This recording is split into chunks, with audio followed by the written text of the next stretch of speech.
I'll call the meeting to order. We'll start off with our moment of reflection.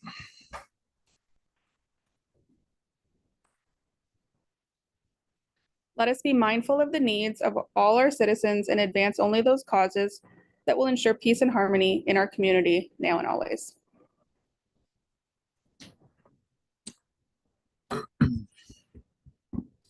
We'd like to begin by acknowledging the land on which we gather today is the land traditionally used by the Anishinaabe, Haudenosaunee, and Chinootan people. We acknowledge the enduring presence and deep traditional knowledge and philosophies of the Indigenous peoples with whom we share this land today. Are there any declarations of pecuniary interest in accordance with the Municipal Conflict of Interest Act? Seeing none. No presentations, delegations. We're going to just hand this over to our Mr. Dick, our Director of Corporate Services. Good evening, Mayor and Council. We have a relatively short agenda for today's budget meeting. However, there are a couple of material items that I'm excited to share with you. I think I'm hopeful that Council will be pleased with some of the proposals in tonight's presentation. Looking at the agenda, can you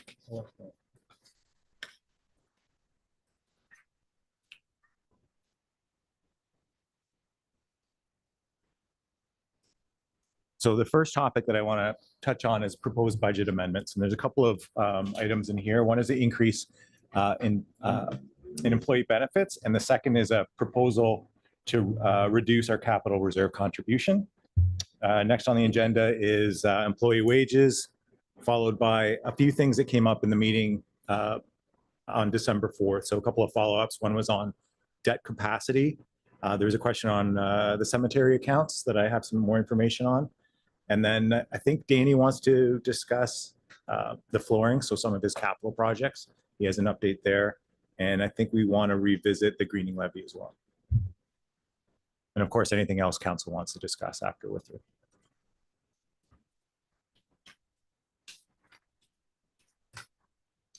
So this slide highlights a couple of changes. The first one I want to talk about is a $30,000 increase to employee benefits.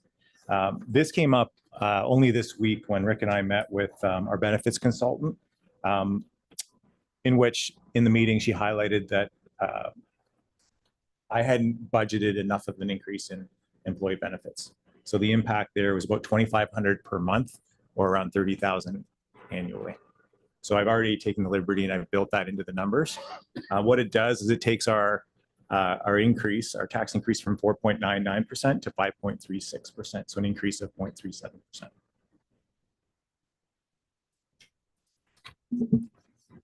The next item that I want to discuss is a proposed reduction in the capital reserve contribution. This is good news. So we heard Council loud and clear over the last 2 meetings, and we undertook a thorough review, a comprehensive review of the budget with a focus on the asset management plan. So what I did over the past week is I met with Watson and mapped a lot of the analysis he prepared. So I went account by account, tried to understand where his numbers were coming from. And what I was able to do, or what we were able to do, was identify that he was missing in the analysis. He hadn't picked up one of our reserve contributions as a capital reserve contribution. It was classified as an operating reserve contribution. So when I take the amount that we're contributing to that reserve, reclassify it to capital, we're now over contributing to our reserves if we were to follow the asset management plan as it is designed. So we're now over contributing by $125,000. So we have an opportunity here to pull back our contributions by that $125,000. Now the $125,000 is based on, it's entirely based on our the gravel royalty that we receive from the government. The gravel royalty itself it fluctuates year to year, so we've built in $125,000 into the budget as it's presented to Council now.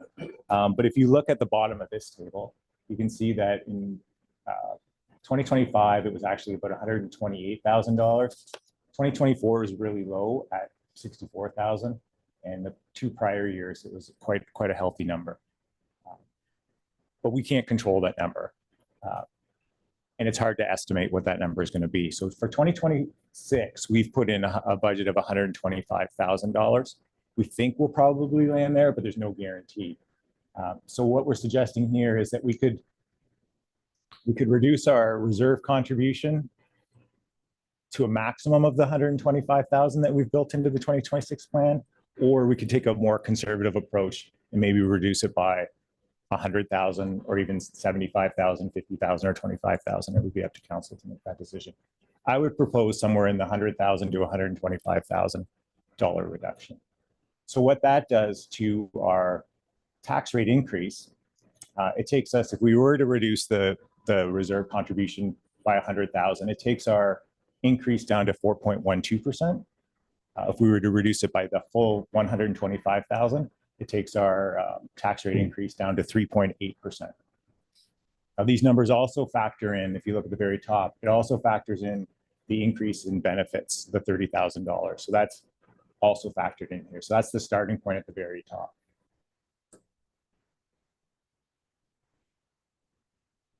So I have here as a recommendation, council reduce the capital contribution reserves by $100,000 to $125,000.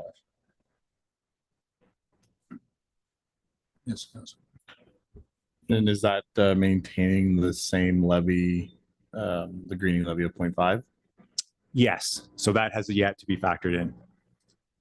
But this also still follows, I just want to make sure council is aware that this follows the asset management plan, still follows it to a T. So it's still, we're not changing the asset management plan. We just found that one account was misclassified. So when we reclassify it the correct way, it shows that we are now over contributing to we're coming from a place where we're in a hole, right? We have a gap in our plan.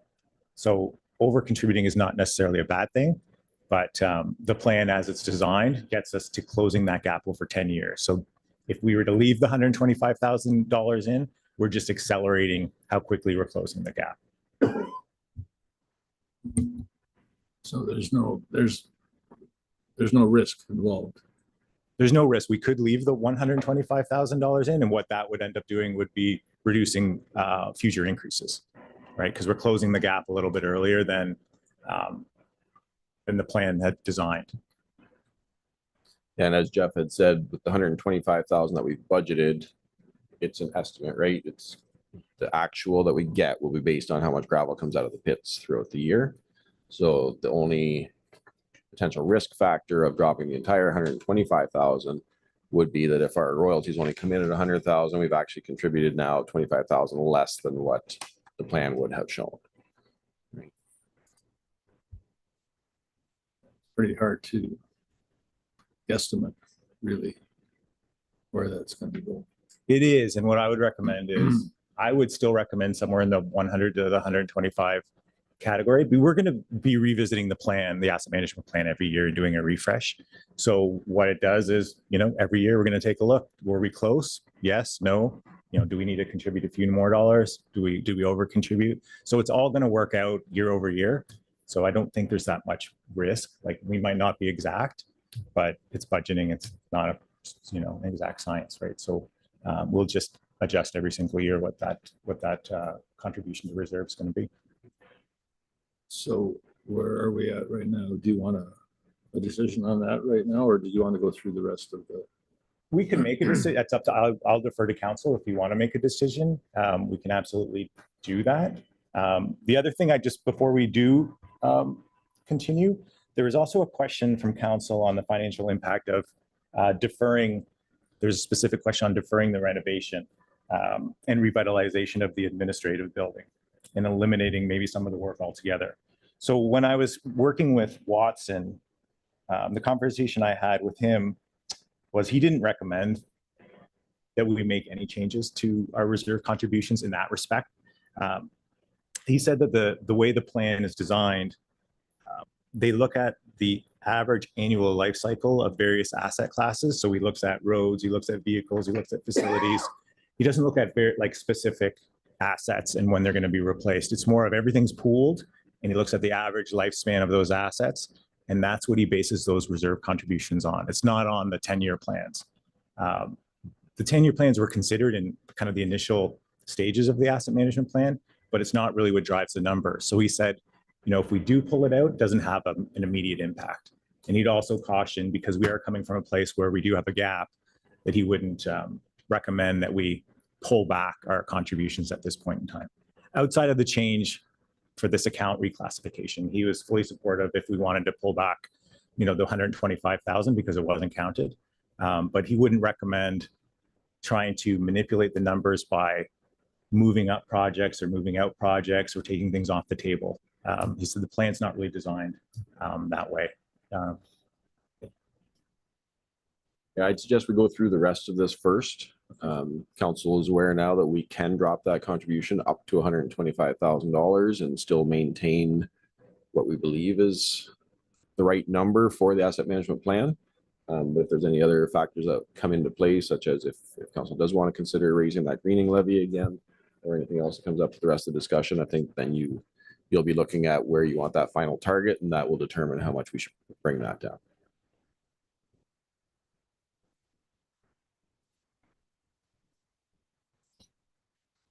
So the next item on the agenda, council had asked us to do a review of our wages increases over the last 5 years.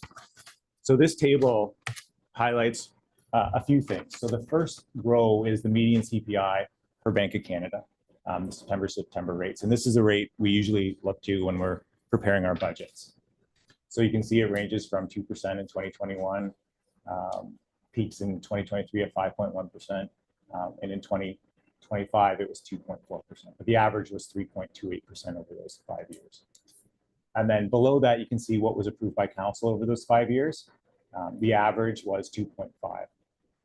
So the township increase versus CPI over the 5-year average, we're down about 0.8%. The last, well, I guess the second last row there is the Ontario wage growth. I think this is something that council was asking about specifically in the last meeting. So the Ontario wage growth, so I got these figures, they came straight from Statistics Canada, and it's employee wages by industry. So it's all industries. It's part-time, it's full-time. So it's a comprehensive number. It's union, it's non-union, but you can see that the Ontario wage growth in total averaged at about just over 4% per year. So I think I was surprised by this number, but I think it does highlight that the employees of Wellesley receive less than the CPI average over the last 5 years, but also received less of an increase than the Ontario average over the last 5 years. The last indicator being pretty substantial of 1.54% over the 5 years. So this year we're asking for a cost of living again at the median CPI of 3.2%. That's what's built into the budget today. Questions on that? Your Ontario wage growth, that wouldn't factor, or that would probably factor in like the market salary surveys and not just the CPI. That would be the actual average wage growth of all employees in Ontario across the board. So union, non-union, part-time, full-time, it would include everybody. All across all industries. Okay. Yeah, just looking at that, the Wellesley employees received less than the Ontario wage growth, but some with the market salary would have been more than the 4%. So the market salary was at a point in time, but then, right.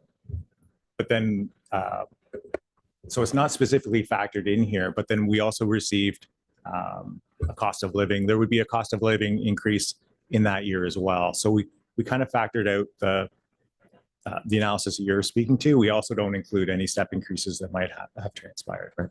Most of our employees, or a lot of the employees, are at the top of their steps anyway, so that they only receive the cost of living increase year over year. Thank you.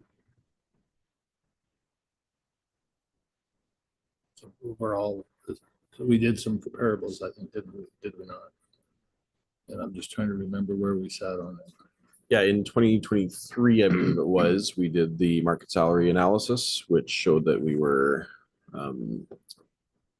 short of the average of our comparators, which then resulted in the wage adjustment that happened as a result in 2024. What this highlights is by staying behind CPI, it's a bigger catch up when we do the market salary survey, right? Had we stayed with CPI throughout, there probably wouldn't be much of a change on the market salary then. And the next slide, if you want to answer that, is basically the same data just shown graphically, and what it really does highlight. So the top line is that's the Ontario average. Middle blue line is the median CPI, and the red line represents the Wellesley Township. So you can see that the township employees are below the median CPI and also the Ontario average over the last 5 years.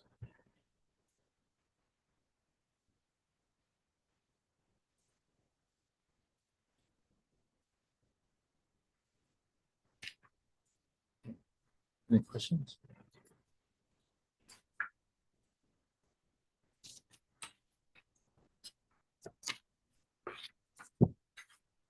So this next section stems from a question, Mayor Nowak, that you had in the last meeting, was what is the township's debt capacity and how is it calculated? So for municipalities, debt capacity is constrained by the ARL, so the annual repayment limit. So it's based on our ability to repay debt, not actually the amount of debt. And the ARL is a calculation, and I've summarized it at the bottom here for 2020. This is based on 2024 data because 2025 is not quite complete, but it's based on a percentage of total revenues or percentage of net revenues. They don't include all revenues. They factor out items, specifically grants. So for the revenue, they're specifically looking at user fees and taxes are the primary contributors to that revenue. And then, for total revenue, it does include the grants, but then they're backed out. And then we take a percentage, so 25% of net revenues, and then they back out our existing debt payments to get to kind of the room that we have available remaining to pay down debt.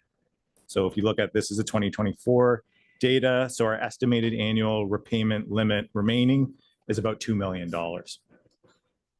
So it's hard to say how much debt that would represent, but it would be a significant amount of debt. So basically, we would, I don't want to go there, but we would be capable of borrowing to the point where our annual payment would be about just under $2 million. No, it would be 2 million plus the 700 there, right? So we'd be at about 2.7 million. So that's 700,000 is our annual payments today on about $9 million worth of debt. So we have, we could double, triple the debt we have now probably and still fall within the 1.9 or the 2.7. Yeah, well, obviously we don't want to go there if we No. have to, But there's, I guess what I'm saying is there's plenty of room to take on projects if you want to fund certain projects. Yeah, just to expand on that a little bit, like as Jeff said, this is 2024 numbers, so our actual borrowing went up a little bit in 2025 because of the health center debenture. Even though that doesn't cost the taxpayers anything, it is on our borrowing limit, so that still factors in. But we borrowed about 1/3 of our overall limit. Good. It's good to know. That's fair. I'm just wondering about the $27 million total revenue. Would that not be the actual budget? So the 27 million was from 2024. And the reason that it looks so inflated is because we received a lot of grant money related to the rec center in 2024. So once we factor that out, it comes down to a more reasonable number. Sorry, I lost mine. Down to about, it comes down to about $11 million, which is very similar to the number that we're presenting today in this budget. Yeah, the majority of the 16 million we got from the province for the rec complex came in 2024, which that's why that revenue number was so high. So So, revenue on an annual, Right. a normal year is not that high, no, it, but that 10 million number, the net revenues stays fairly consistent. Is the fundraising revenue included in that? Because we've raised what, $1 million on top of it. Yep, it would be. That's a factor in there as well. Yeah, like I said, the most of the revenue that is considered in for the ARL is the taxes and user fees. I mean, that's the bulk of it. Okay, that's good to know. So comforting. I think that was the last slide, but I do have a little bit of information on the cemeteries, Councillor Brick. You'd asked about the term deposit reserve and then the care and maintenance accounts that were shown. So the term deposits represent the funds invested to generate income to perpetually maintain cemeteries, so to keep them in good standing and for the long term. So perpetual maintenance of the cemeteries. So the term deposit acts as a permanent endowment, and the earnings going to cover the ongoing expenses. So right now we have, for each of the cemeteries, we do have term deposits. Once they mature, we'll reinvest those monies, take out some of the interest, and it'll go back into the care and maintenance to support the ongoing operations. So that's the other account, is the care and maintenance account. So that contains kind of the cash balances that fund the day-to-day activities. So hopefully that answers the question. That's very. so refresh my memory, there is not enough revenue being generated in that investment to cover the cost of the maintenance. Is that correct? Right now, there's not, but I guess we have a term deposit that's going to mature, and then it's going to free up funds. So right now, we didn't have access. The term deposit that was purchased didn't allow us to. I think it had a 5-year term, and it didn't allow us to draw on the interest until the end of the term. Okay. So it'll come back. So we're not in a bad place in terms of the cemeteries. So looking forward, when you renew that, you think there will be enough interest I think so. Yes. to cover the cost? Yeah. Okay.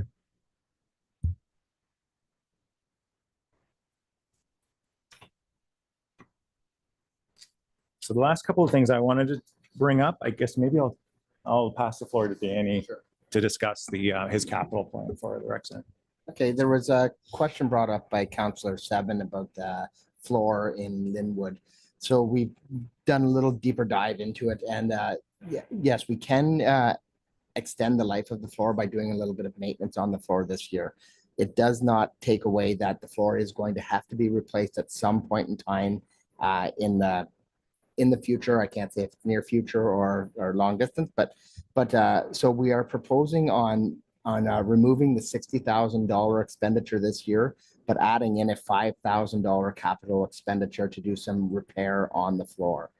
Again, the contribution would still have to go to the reserve to be able to plan for replacement of that floor when the time comes, but the $5,000 would be required this year to get the floor back into a state where it's not along the edges, it's not in shambles, and it looks better, and there's not a safety concern.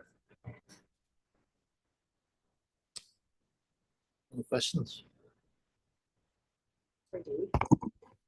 So when you say that we'd have to put out another 5,000 this year, the 6,000 that we were going to contribute to the reserves, is that going to be bumped then to start next year? Or is that 5,000 in addition to the 6,000 for the next 10 years? That would be in addition, because that 60,000 that we spoke of will still come when the floor has to be replaced. Pushing it out a few years down the road, we don't know what the cost will be a few years down the road, but That would be the number we would maintain right now. So that's $6,000 a year over the 10 years that we spoke about would still be in there. This would be an addition, but it wouldn't be an addition to this year's contribution. Okay. We would be withdrawing $5,000 from it. And then we would have to make that, we'd have to pull from that reserve in the future when we do the Right. floor. So for this year, it would be pretty much a wash then. It would be a wash, Okay. correct? No change to the operating budget at all. The contribution to the reserve doesn't change. Right. It just means we're drawing less this year from the reserve. Instead of 60,000, we're drawing 5,000 to extend the life of the floor. Right. And that's what happens when you extend the life of something, you have to spend extra on the maintenance of it Right. to keep it going, right? So that's Okay. where the trade-off comes. Okay, thank you.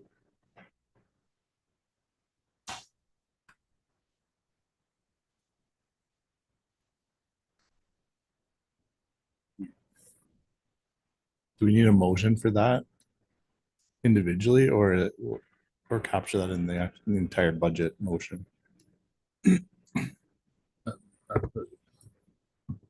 Sorry, I can speak to that.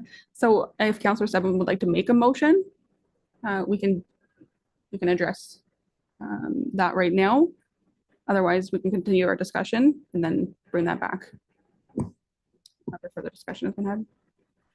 Do we want to discuss first, or is that not, should we bring the motion? I guess that's bring the motion first and then discuss. Is that So how you we would do need it? to make the motion and have a seconder in order to be able to Okay.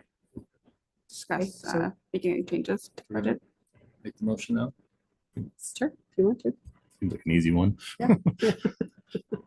Get one out of the way. Do I have to come up with the motion myself? Good. No, give me 1 second. While we discuss everything. Well, what I have right now is that the $60,000 replacement of the Linwood Community Center flooring be deferred. And further, that $6,000 be contributed to the facility. No, a $6,000 contribution to the reserve this year with $5,000 withdrawn for repairs. Okay. Thank you.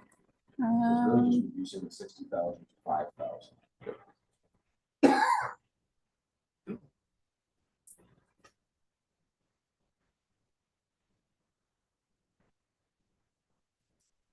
Okay, so that the $60,000 replacement of the Linwood Community Center flooring be reduced to $5,000 for repair. Okay. My counselor. Just the way you would have said it, right? So a mover. Councillor Seven, seconder, everybody. Councillor Herget. The discussion, call a question, all in favor? That's okay. Okay, so a few more decision points I think we need to make this evening, or council needs to make this evening. One is just, I guess, agreeing to the change in the benefits, adding the 30,000, which is an expense that we're going to have to incur. The second one is the capital reserve contribution and deciding on, do we want to reduce, and if so, how much? Again, I recommend somewhere between 100 and 125,000. We need to discuss the wages and what increase staff is going to receive in 2026. And the last item is the greening levy. It had been discussed that we would reduce, or actually we'd proposed reducing it to 0.5%, but there was discussion about raising it back up to 0.75%. So a decision on that tonight would be great. Okay, which one first? Maybe just a question on that, the change from 0.5 to 0.75, do we know what that cost is? I thought I wrote it down, but. Oh, did it say 20 something thousand, but I'm not sure.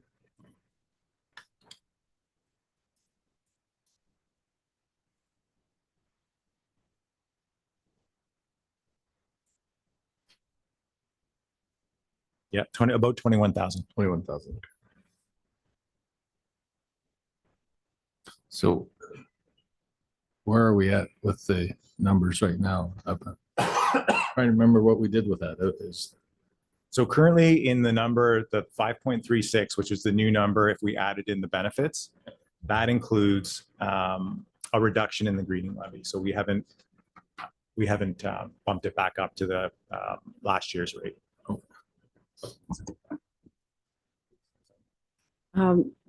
So the 30,000 increase in employee benefits, that's not something new. That's just something that was changed within the budget. So it reallocated or, It's a new, so it's an increase. okay, What I had in the budget for our prior meetings, I hadn't built in an increase that was high enough. So after we met with the benefits consultant, it identified that our budget was too low. so it's not something new that, Nothing new's been added. That's just a premium increase. okay. So do we pick each one of them separately? Sure. Yeah, I think I would discuss each one individually and then make an overall decision on where you want to land at the end. We could discuss now and then work on a. I believe so. Amy, you're okay with that? Discuss each one of those items before making a recommendation for the final target. I'm okay with that. Which one do you want to start with? Well, benefits is the easy one, I think, because we don't have much control over it. It's we want to redesign our employee benefits plan. I don't think that's something that we want to consider at this point in time. To me, there's no discussion there right now. And the increase was in line with cost of living. It wasn't an absurd increase. It was about 3%, I think, or 5%. 6%, I believe it was. There'd also be an increase in staff from last year too. There's an increase in staff, but largely our benefits premiums are based on usage of those benefits. So the more our staff utilize the benefits, the higher the premiums become. And of course, with the cost of drugs increasing drastically, that's actually the biggest factor is drug costs.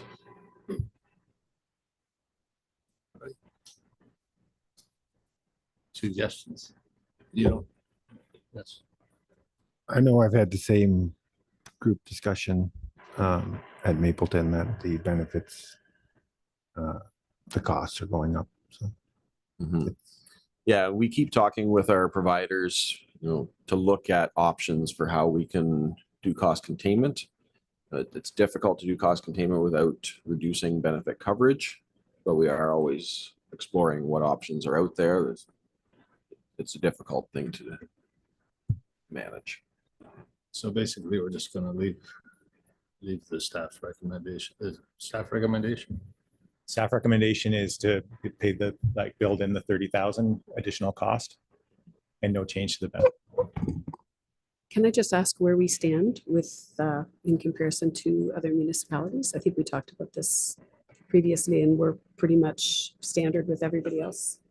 Yeah, we are fairly standard. I think we probably offer better coverage on some items and less coverage on other items. Overall average, we're very comparable.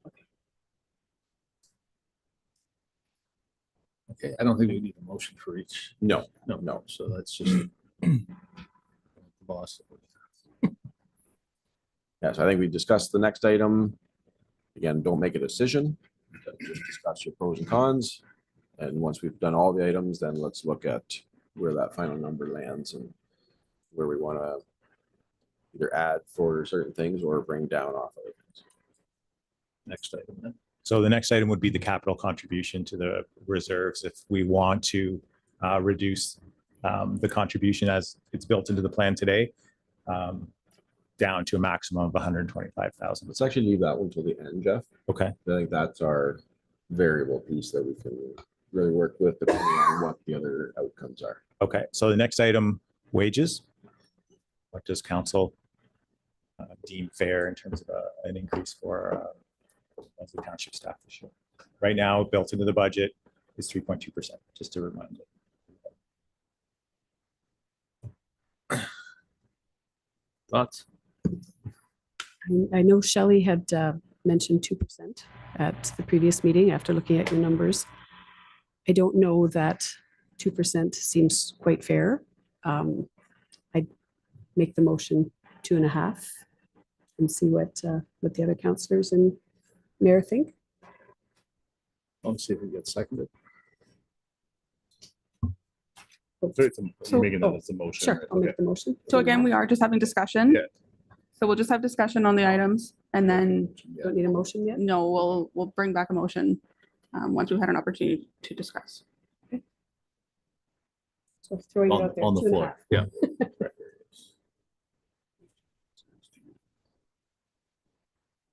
Yeah, I can plug and play. as we go. Yeah, could you put in what 2.5 would be? So we were at 3.2. 3.2 is what we've recommended, and that's based on median CPI September to September.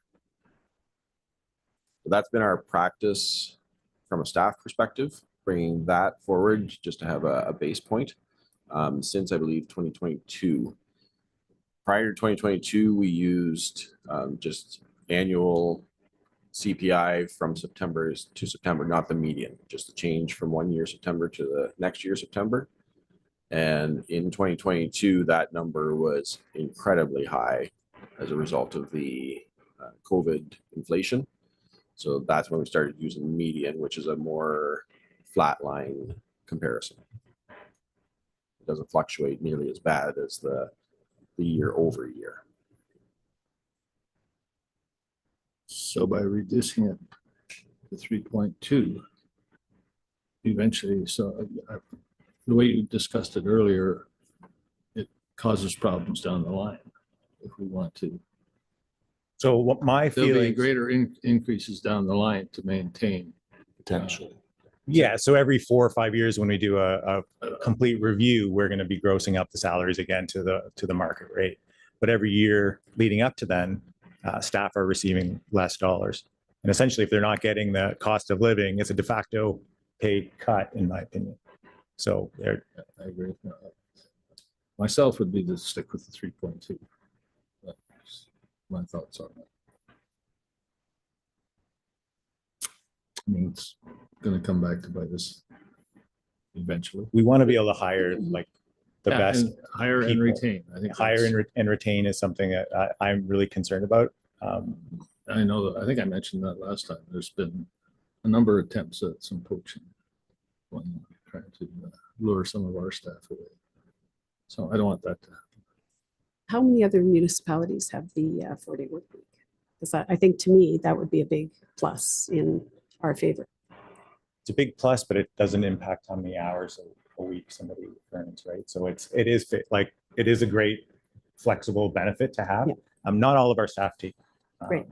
If it doesn't work take for you, you advantage of don't. it, and it's Yep. and I'd say more don't take advantage of it than actually do take advantage. I don't have the exact numbers. I don't I know. think we're around 50-50 right now of the ones that are using it and not. So yes, it's an advantage to the ones that are able to do it. Absolutely no advantage, of course, to the ones that can't make that work into their daily schedule. There are more municipalities switching to the 4-day. I actually just learned of another one last week that has switched to the 4-day work week. So it is gaining popularity, but it is still fairly limited. I know the QP agreement is different than this, but can you remind us what the QP increase is for 2024? Yeah, the QP wage increase would be 2.5% in 2026. And that's That's 2.5 strictly on the again wage. in 2027? Yes. That's the end of our contract term again.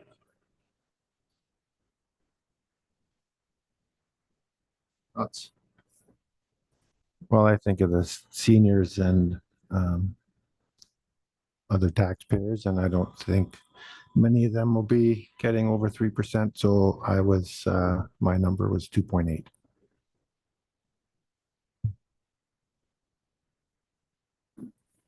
So we got 3 different numbers. That'll be fun. Dollar value on each one. Yeah, Can you- that's what I was can you do gonna that? ask. Are we able to determine what that reduction is? So I had 2.5, 2.8. 2.2, right? So it was 2.6. Oh, 2.5. 2.8. And Do we know? think you had that. I had it. I don't have that handy. I tried to find it in my file. You have it? Is it? I knew I had. You had it in this. I thought I last did. week or not?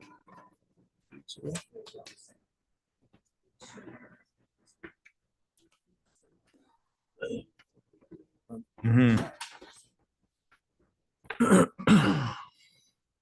And then we're also going to Yeah. potentially make the further change with, sorry, go. The 30,000, will that affect your number or not? The Yeah, so that 30,000 in 30,000 benefits. brought us up to 5.36 So, instead of but 4. That's the wage increase. Does that affect the benefits or just the wage? Just the wage. Yeah, it doesn't So touch the what about like pension? Is that part of the wage or is that part of the benefit? pension is part of the benefit, I believe, right? Yeah. So there would be a very minor. Right. Yeah. But yeah, when we talked about this 2 weeks ago, dropping to 2.5% on the wage increase, changed it from a 4.99 to a 4.75. So it's 24. I should use 4.8. Then 2.8%, somewhere in the middle there. 4.8.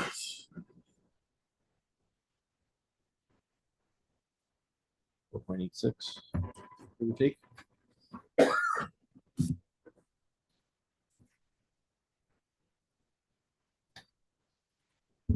The only other item on the, oh, sorry, the greening levy was another item. This was overall the dollar change. If we looked at it, it wasn't based on wage specific salary increase.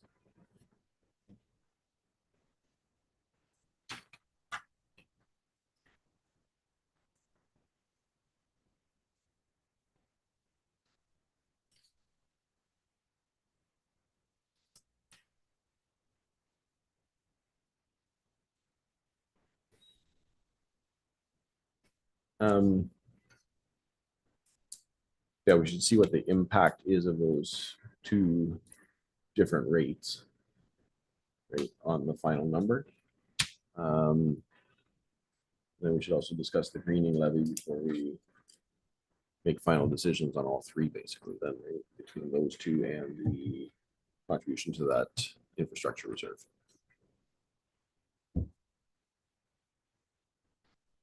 Just on the topic of wages, so I know every year we come to this point and we have this conversation, and I'm just wondering, has there been consideration to approach wages in a different way? Like a longer agreement, or like, I know we don't have an association or QP within the staff, but I'm just, and it doesn't have to be now, but I've just wondered if there's ever been a thought about taking that discussion off the budget line necessarily and maybe negotiating over a longer period. Yeah, so it has not been discussed at council. That is something that I've been starting to consider is, do we come to council in September and set a wage increase so that it's not necessarily tied to what the overall tax increase is as a decision maker. Yeah, and I think that for me, like it's tricky because it comes back to that bottom number of the budget, but yeah, maybe if it was discussed at a different time, it might change the outlook and that. So it's tricky. I don't know what others feel on that timing, and there's no perfect recipe.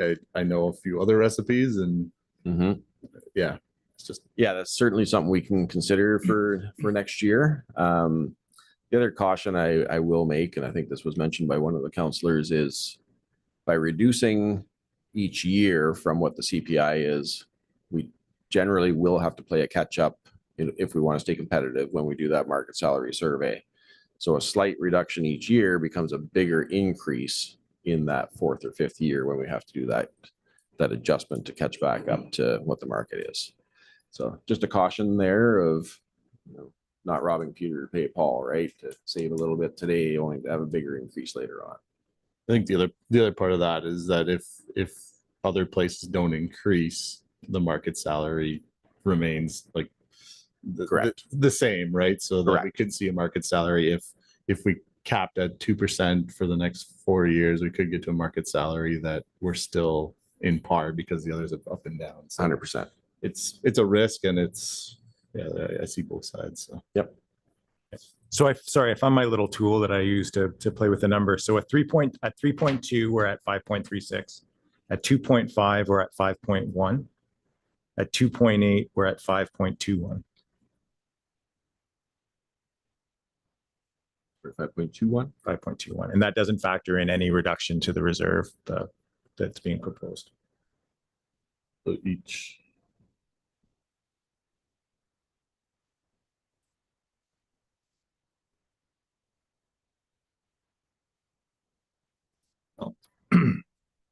I'm still of the opinion that we stick with the 3.2. I think it's sends a good message to our staff for one thing. They've done a fantastic job. It's going to help us retain staff in the long run, I would think. And that's a bigger benefit. I mean, if we start losing staff for, a few $1,000s on a poached staff position, it's going to cost us more in the long run anyway, trying to retain and find somebody to fill those positions. So I think we're in a very solid position right now with our levy, and I think we can afford this year to stick with the CPI without any really negative impact. And when I once again compare with some of the other municipalities and the struggling that they're having, when you have to catch up, whether it's with wages or whether it's with anything that you have to get with reserves, then all of a sudden you're hit with something big, and then people are pretty upset. So I don't want to get into that position right now. Happy with the 3.2. And we've also seen like preferred candidates turn down our positions recently because of wages. Oh, I think that's changing across the board in terms of Yeah. the private sector. Like, I mean, I've seen it too, where we're not, public sector isn't competing with private sector wages, and offers that go out aren't, the municipal job isn't what it was maybe before. That's So right. I think wages play into it. I think your the 4-day work week, what you bring, the atmosphere, the team, there's a lot of factors that go into it. And also a reminder, when we do our market salary survey, council said that we went to the 50th percentile, right? So that means that 50% of our comparators at that time were still being compensated higher values than what we moved up to.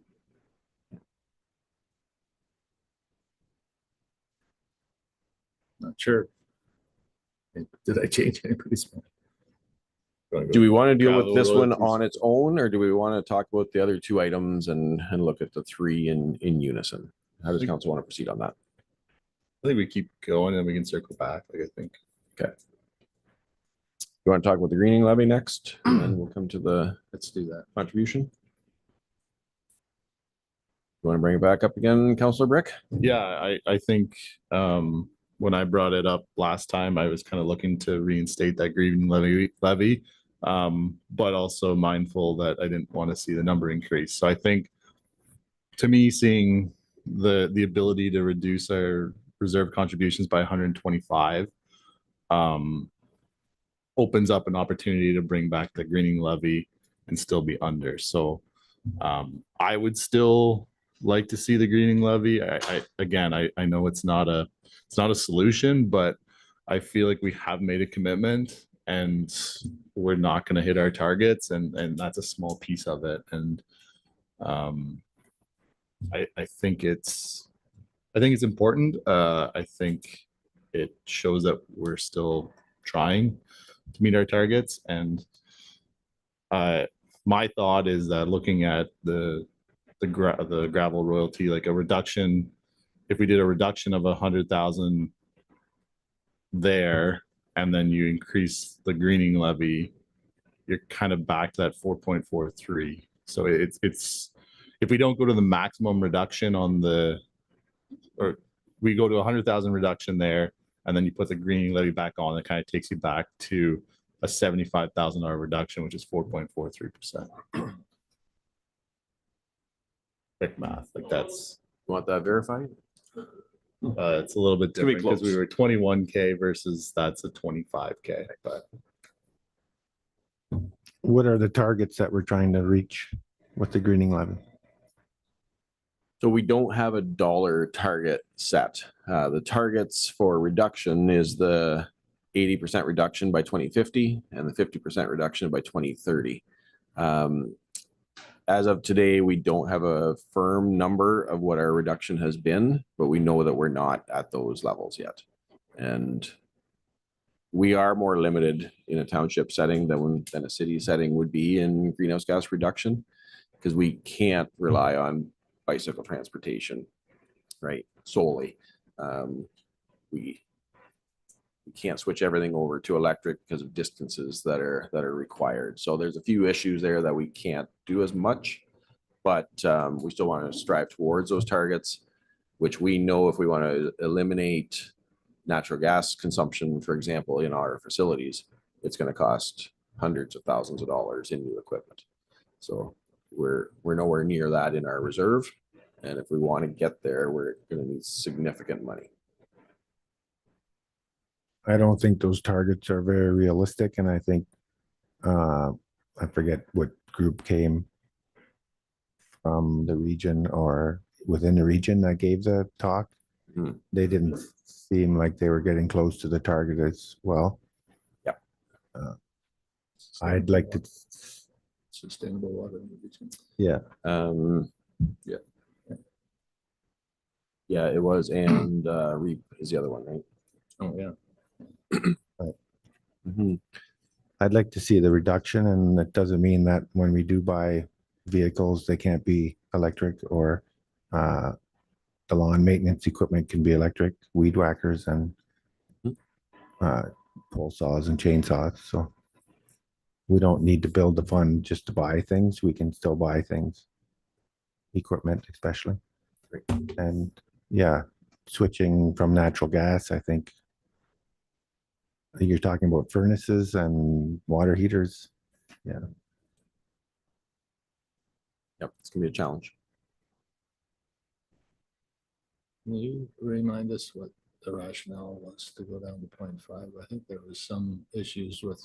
Yeah, the rationale is that we had captured some of the greening initiatives through the asset management plan, right? But definitely not all. There was contributions from the tree planting, and I think you mentioned that, and I'm not sure what else.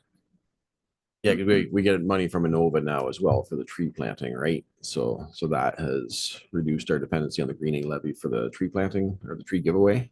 So is it safe to say that at the 0.5, we're still doing more than what we have been doing in the past, or we cut back? At 0.5, we'll be gathering more than what we did when we first started the greening levy. Because when we started the greening levy, we were paying for the entire tree giveaway out of the greening levy. Yeah. Now the greening levy is not used for that tree giveaway at all. And Chris, roughly how many dollars is that annually? Approximately 25,000. So there's our 0.25 right there.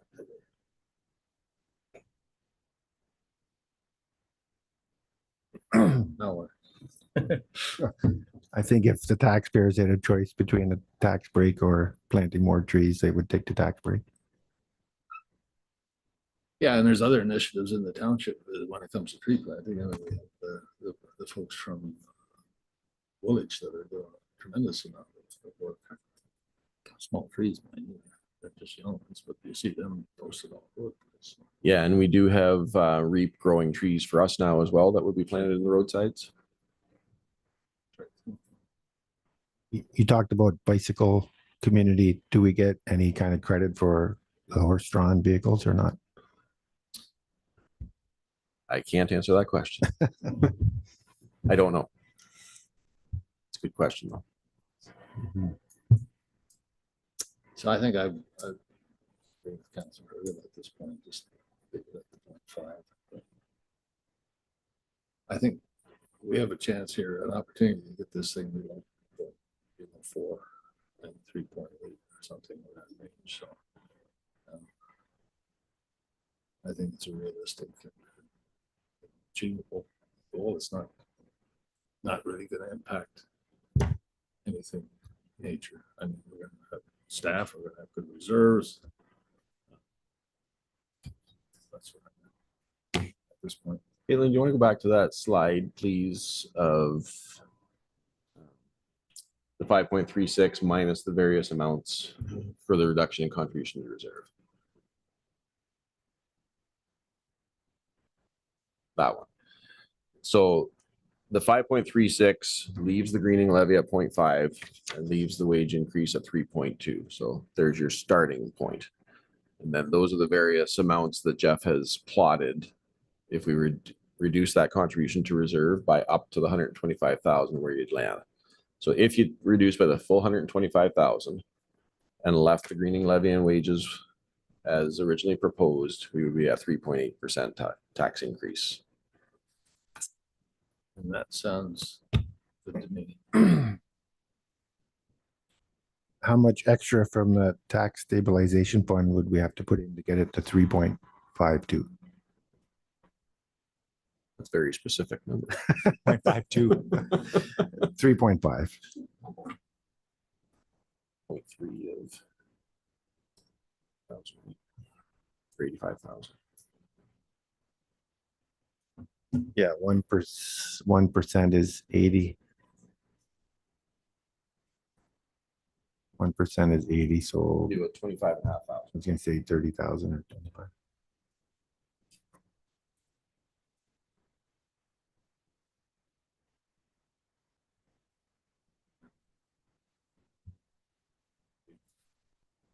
Just don't remember, we already have taken money out of that. Yeah, we've budgeted 251,000 to come from that tax rate stabilization account. Which left us a balance of 500 still.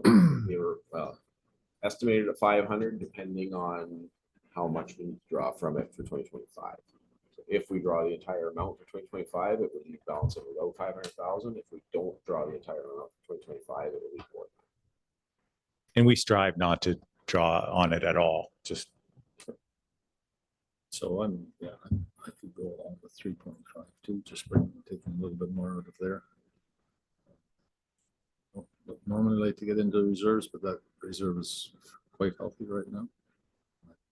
Got that right? Is it kind of what you call healthy? It's about, turn my microphone on. It's if it does get reduced to the 500,000, that would be about 2 more years of what we typically plan on drawing from it. Through good money management over the years, we've been lucky not to have to use as much as we budgeted from it. But we also know that this year, 2025, has been a really tough snow year, and we're pushing a little bit there. We don't know those types of factors in the years coming. So, we'll continue to manage the money as well as we can, the staff, to try not to rely on that. But that if it does to go down to 500, that's only 2 more years of potentially being able to draw from it. So it's at a reasonable amount, I would say. I wouldn't necessarily call it extremely healthy. So our growth this year was down. Yes. Obviously, it's down probably everywhere in the province. Yep. Planning question, what's the timeline for the new subdivisions? Is there going to be some building this year? Will they be available for building this year? It's certainly possible. We don't know for sure, right? Like it's as you said, it's down everywhere right now. Certainly from what I've been reading, the forecast for 2026 is a lot better than 2025. But I'm not gonna make predictions into the future, but right. Logistically, would the Strovest be ready to start building by the fall or not? Issuing building permits might be difficult by the fall, but I could see them getting started on the servicing, laying the groundwork, all that kind of stuff. I could see that happening. Certainly the Deering Street Townhouse project has been struggling with sales, I've heard, but again, that's everywhere. Is the Deering Street basically at the same point as the Strovest? I think they're a little bit further advanced. So, and certainly the type of housing is a little more affordable. I use that term loosely, given these days that housing costs are quite high, but in relative terms, it's, townhouses are generally more affordable than singles and et cetera. So, it's quite possible near the end of the year. I wouldn't say in the first 2 quarters. Okay. And we have a new official plan coming. So we have, I think it was 16 applicants that want to. Yeah, I think as of today, we're at 18. Okay. Tomorrow's the deadline, so we expect a few more coming in, but certainly we anticipate bringing in a fairly sizable amount of employment area that we've had a deficit for a number of years. So, that's just designating it. So, that can take a little bit of time, but again, like I would say that, from a planning perspective, what's coming on stream, and I know a lot of developers are doing kind of their background work now. They're doing their planning work, and then when the market conditions are right, they plan on pressing the go button. So to me, it would be something in the latter half of the year where we would see some movement. Okay. Thank you.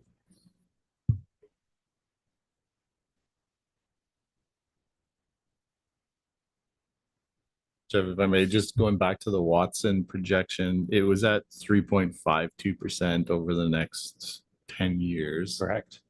With the change in what we know now with the gravel royalties, would that number also decrease? No, that number is based on like the life cycle of the assets, right? So that shouldn't change at all. Okay. So next, we weren't factoring in all of our contributions to our capital reserves, and that's what we discovered when we did the complete mapping of all the accounts. so next year when we come around to this again, our baseline, if we're looking at Watson's, the projection here would be the 3.52 in order to keep up with what we're projecting in the asset management plan. Correct.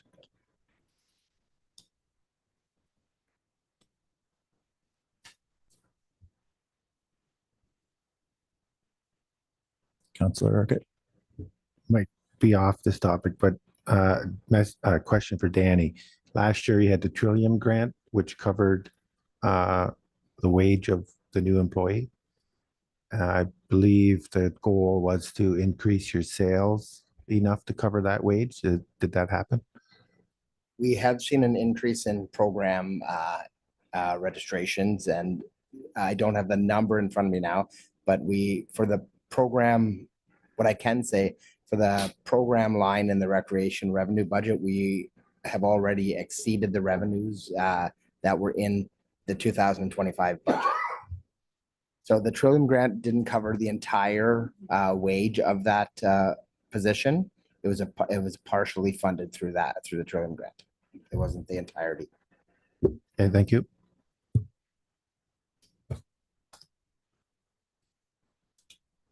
Okay, so we've got a few things on the floor then. Councillor Herga has suggested bringing a little extra, about 25,000 from the tax rate stabilization to bring the overall number down to 3.5%. So does council want to discuss making that the target, or is that too low of a target or too high of a target still?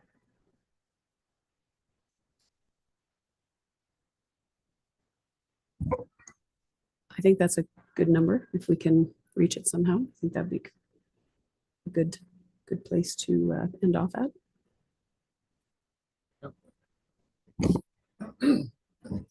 Appreciate that. And I think it is doable.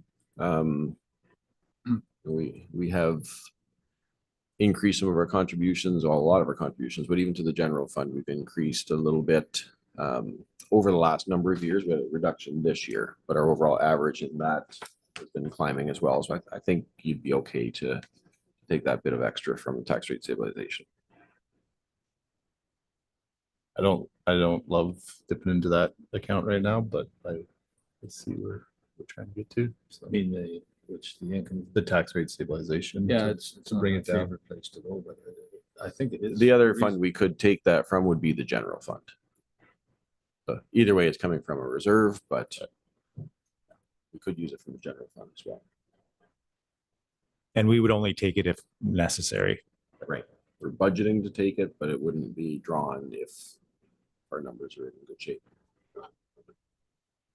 Going to be a mild January, Like the way you think. but it's been a bad year in general. That you're right. Yeah. February or January, February, March last year, and December this year. Mhm. Started November this year, that's. Yeah, November is on. So can we? So if we, by adding the 30,000 required for the benefits, if we leave the wage increase at 3.2%, we leave the greening levy at 0.5%. We reduce the contribution to the infrastructure reserve by 125,000 and draw an extra 25,500 from the general fund. We're going to be right around that 2.5 mark. So can we take maybe a 10-minute break and Jeff can try and That's a good plug a idea. few numbers into a spreadsheet here? Good idea.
at some point.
Okay, All right, welcome back, council. okay. So we've entered the numbers that were discussed into the budget model. So the following changes were made. So the benefit change that we discussed, the 30,000 is included. We reduced the capital contribution or the capital reserve contribution by the 125,000 that was discussed. We left the greening levy at 0.5%, at 0.05%. And we made an additional draw from the tax rate stabilization of 25,500, and we've left wages at 3.2%. The impact to the tax increase is a reduction. We're now sitting at an increase of 3.49%. Okay. So just in some general discussion, I think we have, correct me if I'm wrong, I don't want to speak for you, but we have three of us that are okay with 3.5-ish and one that's reluctantly agreeable with 3.5-ish. Is that fair? Is that fair? So I think we'll probably want to do the motion that we have a motion there. You want to put it in at 3.49 then? So Amy does have a revised motion then from what you've seen on your agenda. So would you like her to read that? Yes, please. Oh, I'm sorry, just give me one moment.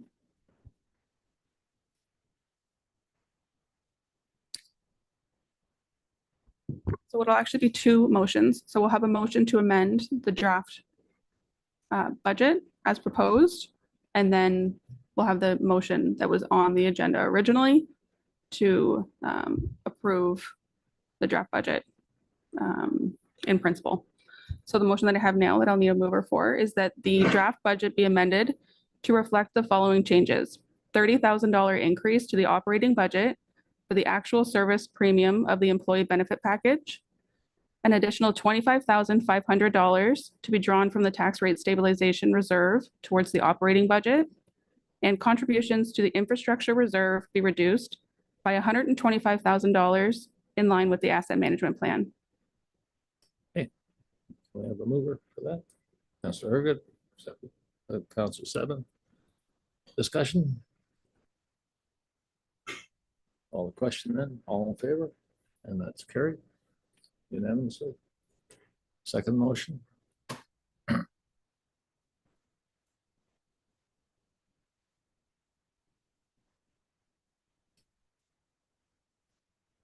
so the motion will read that the Council of the Township of Wellesley approve in principle the proposed 2026 operating and capital budgets that result in a total tax levy impact of 3.49% after growth, which includes a 0.5 greening levy. And further, that the Council of the Township of Wellesley hold a public meeting for the 2026 municipal budget on Tuesday, January 13th, 2025 at the Township of Wellesley Council Chambers.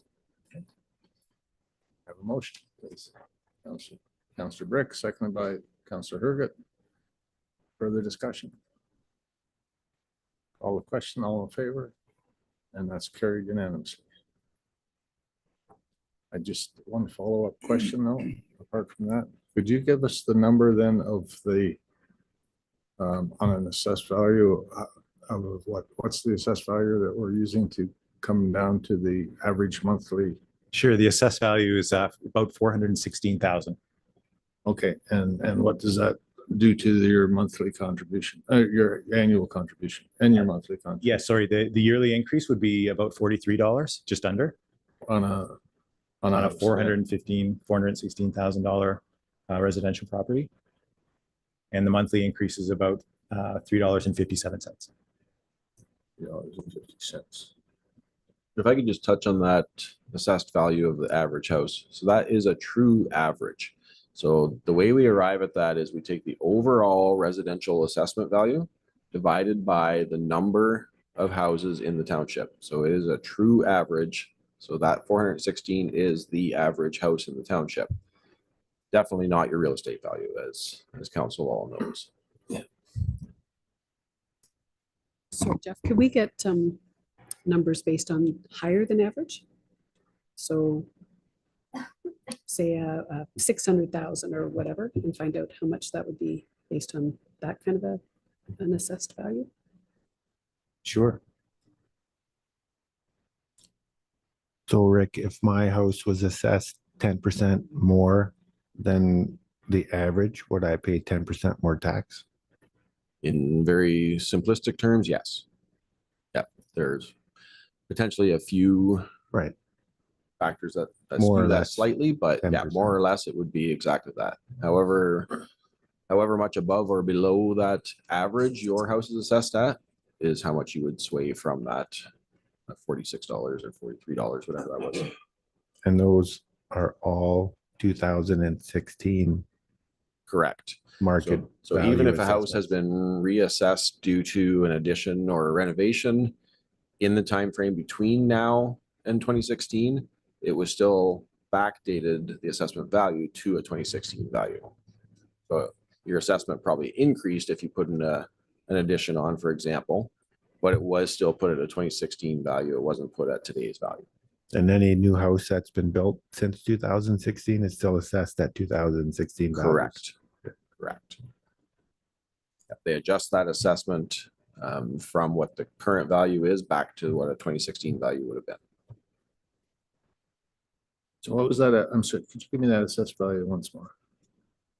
The average assessed value. The average assessed is 400 and I had it at about 416,000, just below. Okay, thank you.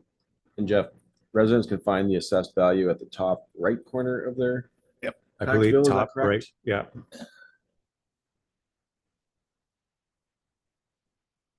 That's an easy way for a resident to see what their actual assessed value is compared to what that average is.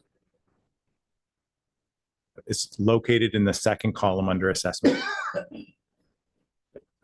And Councillor Seven, to answer your question, if the township on a $600,000 home, the yearly increase would be approximately $62.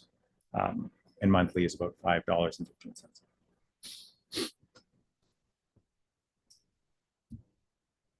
Just a reminder that that's on the township portion of the tax bill, which is 32% roughly of your overall tax bill.